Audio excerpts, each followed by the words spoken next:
Et salut internaute, ça me fait super plaisir d'être là avec toi aujourd'hui. Et le sujet, c'est ça.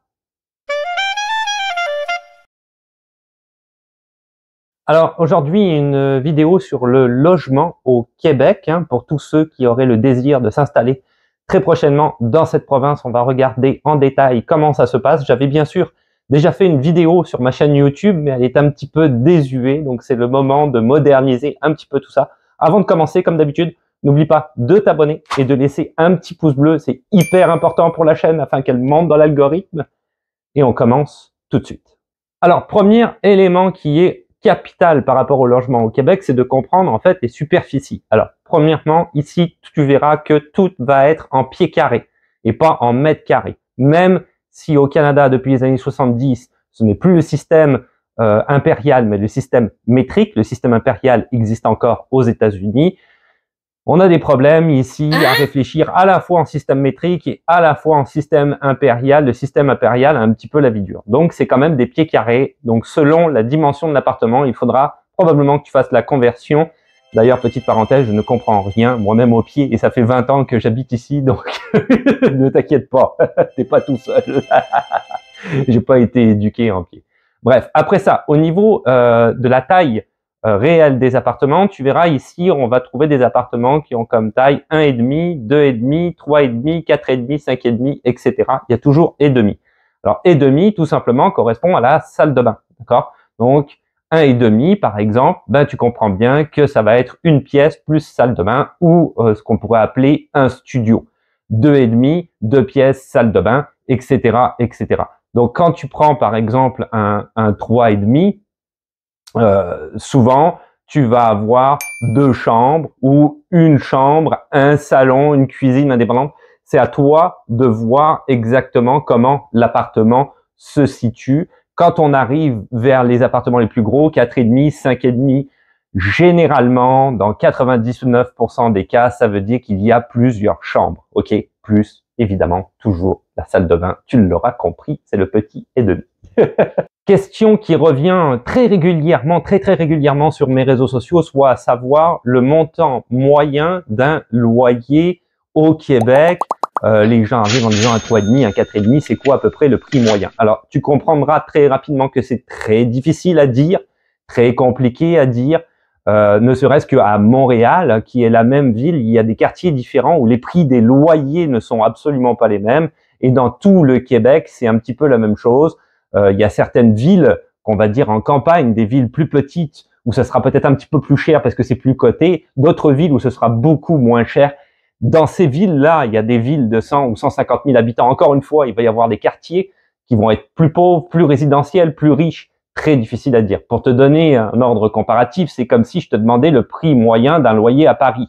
Alors oui, effectivement, tu vas avoir un prix moyen, mais à savoir que si tu loges dans le 16e arrondissement ou dans le 20e arrondissement ou à la Seine-Saint-Denis, un petit peu à l'extérieur de Paris, le loyer sera strictement pas le même, tout dépendant de la taille de l'appartement et de sa localisation. C'est un petit peu la même chose ici. Si on prend Montréal, la différence par exemple entre Verdun ou le Plateau et Parc Extension, qui est un quartier qui est peut-être un petit peu plus déshérité entre guillemets, entre gros guillemets, une population peut-être un petit peu moins riche, on va dire, dans Parc Extension. C'est sûr que le prix sera moins cher. Maintenant, le quartier en tant que tel ne sera pas le même non plus. La vie de quartier ne sera pas la même non plus. Donc ça, le prix moyen d'un logement est très difficile à dire. Je pense qu'il faut que tu regardes par rapport à l'endroit où tu veux t'installer, par rapport à ton métier ou par rapport à l'école de tes enfants ou par rapport à l'endroit que tu as choisi. Je sais qu'il y a beaucoup de permis de travail fermés maintenant, donc regarde où ça se situe. Et à ce moment-là, avec Google, on peut voir plus de choses, enquête un peu là-dessus et vois le prix moyen dans le quartier ou dans la ville que tu choisis.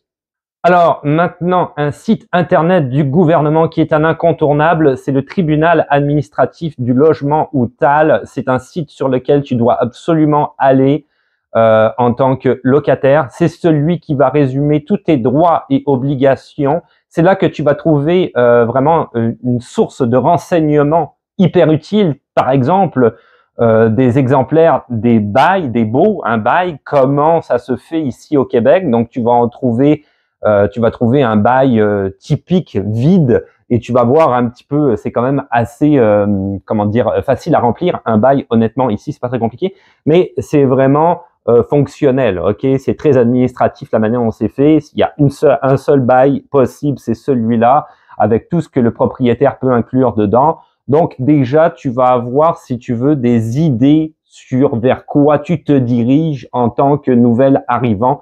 Ce site internet-là, mets-le dans tes favoris, dans ton site internet, parce que c'est là-dessus que tu vas retourner plusieurs fois. Si tu tombes par exemple sur un propriétaire qui abuse, eh ben, tu vas aller pouvoir voir sur le tribunal administratif du logement si réellement il abuse, s'il a le droit de faire ce qu'il fait, s'il a le droit d'augmenter son loyer, s'il a le droit, etc., etc. Tu l'auras compris, c'est là vraiment que tu vas te référencer pour tout savoir à ce niveau-là. Alors, pour ce qu'il en est du bail plus spécifiquement, tu verras ici au Québec que le bail se termine la plupart du temps le 1er juillet. Le 1er juillet, qui est aussi la fête nationale du Canada, est un petit peu la journée du déménagement ici au Québec. Tous les bails, ou presque, sont du 1er juillet au 1er juillet pour une année, d'accord? Donc ça, il faut que tu le saches, parce que si jamais tu arrives ici, que tu t'installes et que tu n'es pas content et il faut que tu déménages, tu vas te retrouver dans une situation où il faudra que tu prennes les devants en avance. Par exemple, louer un camion pour le 1er juillet, on s'entend que c'est très compliqué. Tous les camions sont loués. Il y a beaucoup, si tu veux, d'impératifs, d'impondérables auxquels tu vas devoir faire face à cause de cette date qui est la même pour tout le monde. C'est pas très pratique, mais bon, en même temps, c'est un petit peu la manière de faire ici. Dernier point d'ailleurs avec ça, si par exemple tu prends un autre logement et que cette personne-là, elle aussi s'en va, j'ai déjà personnellement connu des situations où la personne n'était pas encore partie quand toi, tu as déjà quitté ton logement parce qu'une autre personne rentre dans ton logement justement. C'est là où il faut vraiment jouer un petit peu le jeu des chaises musicales, mais le faire de manière intelligente, savoir communiquer avec les autres locataires dans les logements que tu vas prendre, par exemple, dans le logement que tu vas prendre, pour faire en sorte qu'il n'y ait pas réellement d'obstacles là-dedans, dans ta journée si compliquée et si difficile du 1er juillet.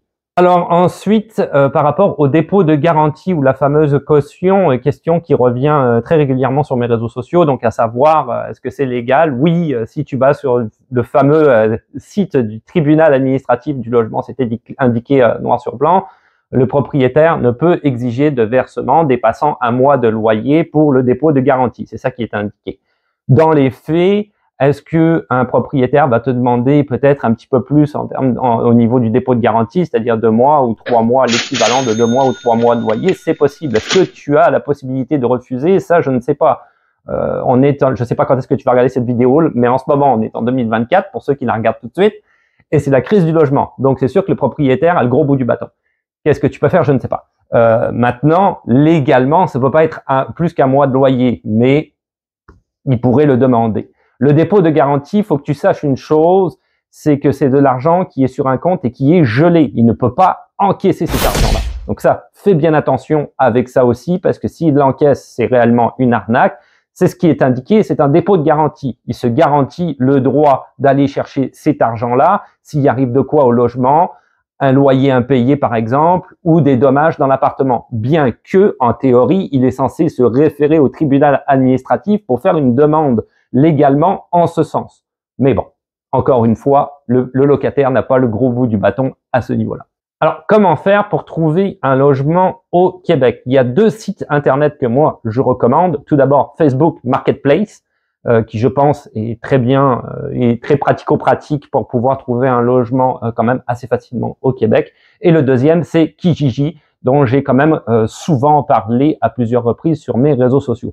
Là, la difficulté quand tu n'es pas directement au Québec, c'est que d'après moi, et en fait, je pense qu'il y a plein de gens qui vont confirmer ce que je dis, c'est mieux d'être sur place et de visiter le logement. Donc, si tu n'es pas sur place, de peut-être trouver quelqu'un qui est déjà là pour visiter le logement à ta place. Surtout si tu veux le louer d'avance. C'est là où ça devient un petit peu compliqué. Pourquoi? Parce qu'il y a énormément, surtout en ce moment, d'arnaques qui circulent un peu partout sur Marketplace, sur Kijiji. Je vais te donner des exemples très pratiques à ce niveau-là. C'est-à-dire qu'en fait, les gens, ce qu'ils font, c'est qu'ils vont aller pêcher sur Internet des photos de logements qui ont été déjà loués ou vendus, donc qui ne leur appartiennent pas, pour créer une fausse annonce en disant, ben voilà, verse-moi de l'argent d'avance, je vais réserver le logement à ton nom et tu pourras l'avoir arrivant au Québec. Évidemment, tu verses l'argent, tu vois plus jamais la couleur de l'argent et quand tu arrives ici sur place, tu te retrouves à une adresse où la personne va dire, ben moi j'ai déjà loué le logement depuis longtemps, ou encore mieux, un propriétaire qui dit, moi je ne loue pas le logement, je viens de l'acheter parce que c'était un logement qui était à vendre, c'était des photos d'un logement qui était à vendre. Il y a énormément d'arnaques à ce niveau-là. Ne paye jamais d'argent pour réserver un logement. Ça n'existe pas. Tu peux aller voir directement sur le tribunal administratif du logement. Ça n'existe pas. Donc, fais bien attention à ça.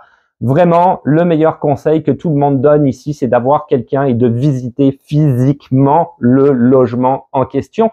En plus de quoi, il y a beaucoup de vices que tu vas pouvoir voir visuellement si tu veux. Par exemple, je sais pas, de l'eau qui coule dans un plafond ou ce genre de choses-là que tu n'auras pas nécessairement sur les photos parce que évidemment le propriétaire va prendre des très beaux clichés de son appartement. Donc c'est peut-être, je te dirais, le conseil que j'aurai à donner par rapport à ça, même si je le sais, c'est peut-être pas évident. Et je terminerai finalement avec les fameuses lois municipales. Donc là, c'est à toi de te renseigner. Chaque municipalité est différente. Même si je pense à Montréal, entre Pointe-aux-Trembles, il y a des arrondissements, entre Pointe-aux-Trembles et un autre arrondissement, ça va être différent.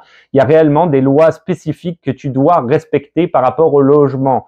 Exemple, le nombre d'animaux dans un logement qui sont acceptés par la municipalité. Et ça risque d'être indiqué également sur le bail. Donc, c'est vraiment à toi de voir qu'est-ce que tu peux faire et qu'est-ce que tu peux pas faire par rapport à la municipalité. En ce qui concerne les animaux, hein, un exemple qui, je trouve, est très révélateur, un propriétaire aura le droit et a tout à fait le droit d'écrire sur le bail qu'il accepte les animaux ou au contraire, les animaux sont interdits dans son logement. Et si tel est le cas, tu n'as pas le droit d'amener des animaux, de dire oui, non, mais c'est bon, il n'y a pas de problème, j'ai pas d'animaux et d'en amener quand même, il va t'arriver des soucis. Donc, il y a énormément comme ça de petits détails, on va dire, par rapport aux municipalités, de petits règlements que tu dois absolument respecter. À toi à t'informer par rapport à l'endroit où tu tombes. Tu vas simplement sur le site internet de la municipalité en question, de l'endroit où tu es, et tu regardes qu'est-ce que tu peux faire vis-à-vis du logement ou qu'est-ce que tu ne peux pas faire vis-à-vis du logement en question. Et voilà, c'est tout pour aujourd'hui. Donc, c'était une vidéo un petit peu large sur le logement. J'espère que cela t'aura aidé. Évidemment, il va falloir que tu fasses des recherches toi-même et si possible, d'avoir quelqu'un sur place si c'est pas toi pour pouvoir visiter le logement, comme j'ai dit, afin notamment d'éviter les vices cachés et les arnaques. Ceci étant dit, comme d'habitude, n'oublie pas que je suis présent sur les réseaux sociaux de manière quotidienne, sur Instagram, sur TikTok, sur Facebook. J'ai aussi un site internet canadaenfr.org qui offre plusieurs services gratuits et payants, comme de l'aide pour la rédaction de CV et lettres de motivation pour le Canada notamment, mais aussi la correction de devoirs, ce que je fais beaucoup en ce moment. Twitch qui existe, mais je suis absolument pas dessus, peut-être un jour, tu le sais, c'est toujours la même chose. Oublie pas de t'abonner et de laisser un petit pouce bleu, c'est super important pour la chaîne. On veut que la chaîne, moi, et plusieurs personnes d'ailleurs sur mes réseaux sociaux me disent « Mais pourquoi ta chaîne n'est pas plus grosse ?» Mais oui, ma chaîne va devenir plus grosse, j'en suis certain. Tu peux aussi me payer un café si ça t'intéresse et pour me soutenir. Et je te dis à la revoyure. Ciao, bye.